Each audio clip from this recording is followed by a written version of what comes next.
भक्तों, ओम नमः शिवाय, श्री शिवाय नमस्तुभ्यम, जय श्री महाकाल। जी हाँ भक्तों, क्या आपका भी जो बच्चा है उसका मन पढ़ाई में बिल्कुल भी नहीं लगता?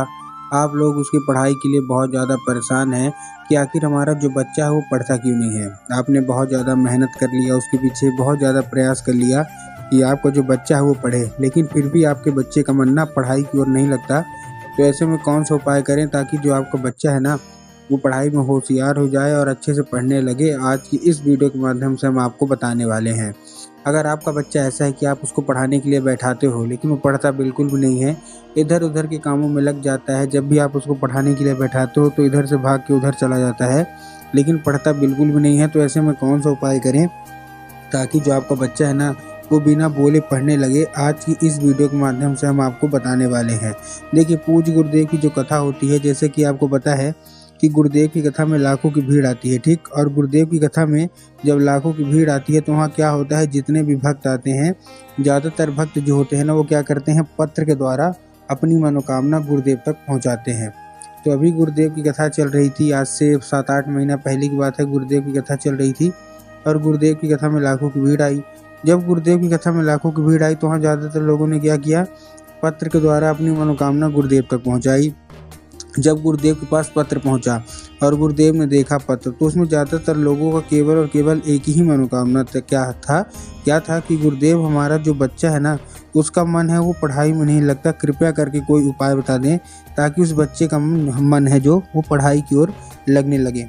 जब गुरुदेव ने ये देखा तब गुरुदेव ने 2 से 3 उपाय बताए और कहा, केवल और केवल ये उपाय कर लेना, तुम्हारा जो भी बच्चा है जिसका मन पढ़ाई की ओर नहीं लगता, अवश्य रूप से उसका जो मन है ना वो पढ़ाई की ओर लगेगा ही लगेगा। जब गुरुदेव ने उपाय बताया तो लोगों ने जा जाके इस उपाय को अपने घर में करना शुरू कर दिया। अब जैसे ही लोगों ने जा जाके इस उपाय को अपने घर में करना शुरू कर दिया, वही लोग मात्र गुरुदेव की कथा में 1 से 1.5 महीने के बाद वही लोग गुरुदेव की कथा में वापस आए।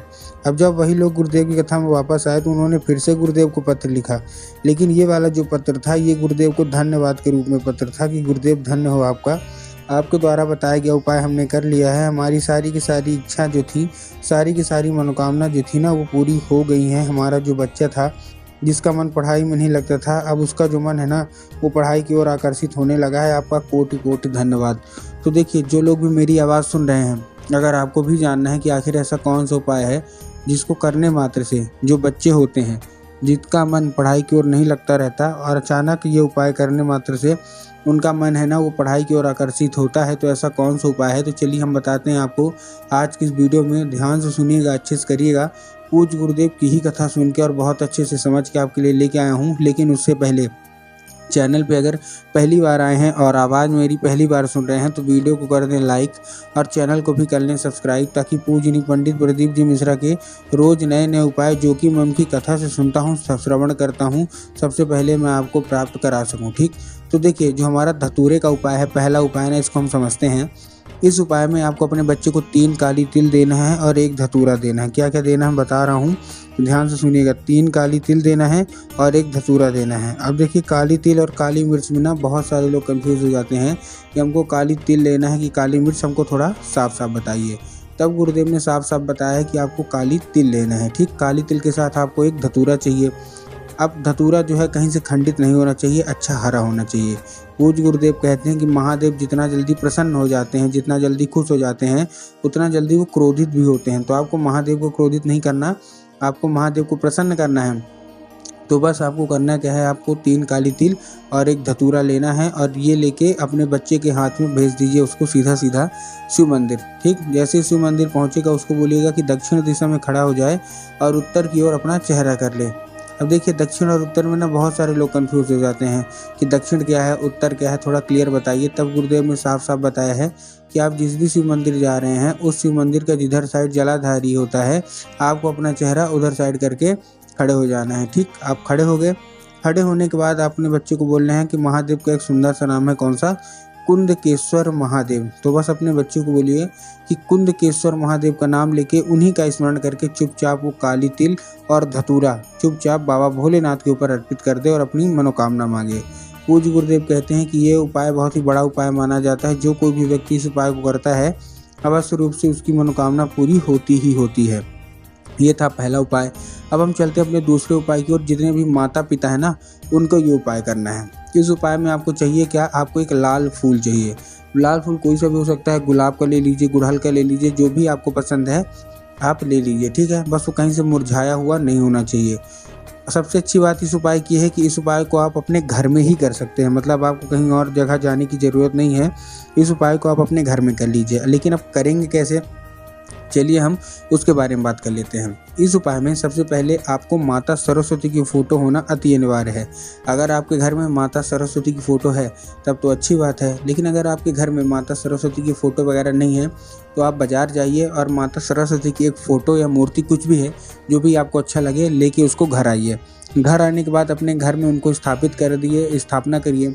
अब क्या होगा, अब जब आप शाम के वक्त, जब आपके घर में पूजा पाठ होती है ना, शाम की पूजा जो होती है, आपको शाम की पूजा में वो एक लाल फूल माता सरस्वती को अर्पित करना है। आपको भी पता है कि माता जो सरस्वती हैं उनको ज्ञान की देवी कहा जाता है। तो बस आपको एक लाल फूल माता सरस्वती को अर्पित करना है और माता से उसको औषधि के रूप में मांगना है कि माता कृपया करके हमको इसको औषधि के रूप में प्रदान करें। हमारा जो बच्चा है उसका जो मन है ना वो पढ़ाई की ओर नहीं लगता। अब क्या होगा, अब वो औषधि बन जाएगा। अब उसी रात जब आपका बच्चा खाना पीना खा के सो जाए, ठीक, तो आपको क्या करना है, वही लाल फूल उठाना है और अपने बच्चे के माथे पे आपको 1 से 2 बार फेर देना है। फेरना मतलब माथे पे आप थोड़ा सा टच करा के घुमा दीजिए बस। पूज्य गुरुदेव कहते हैं कि इस फूल के जरिए स्वयं माता सरस्वती उसके दिमाग में प्रवेश करती हैं और उसका जितना भी दिमाग इधर उधर की चीज़ों में लगता है वहाँ से ना लग के केवल और केवल मन पढ़ाई की ओर लगेगा ही लगेगा, ठीक है।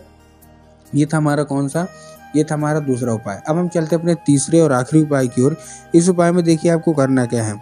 इस उपाय में सिंपल सा आपको एक पान का पत्ता लेना है और पान के पत्ते में आपको शहद का लेपन कर देना है। क्या लेना है, पान का पत्ता लेना है और पान के पत्ते में आपको शहद का लेपन, पान का पत्ता अच्छा हरा लीजिएगा देख के, ठीक है। शहद का लेपन कर दिया। अब अपने बच्चे के हाथ में दे दीजिए और उसको भेज दीजिए कहाँ, सीधा सीधा शिव मंदिर। अब जैसे ही आपका बच्चा शिव मंदिर पहुँचेगा उसको क्या बोलना है, जैसे आपका बच्चा शिव मंदिर पहुँचेगा उसको एक चीज़ बोलना है क्या, कि ये आपके दिमाग में क्या होगा कि भगवान भोलेनाथ के ऊपर अर्पित करवा देंगे, जो कि पूर्णतः गलत है।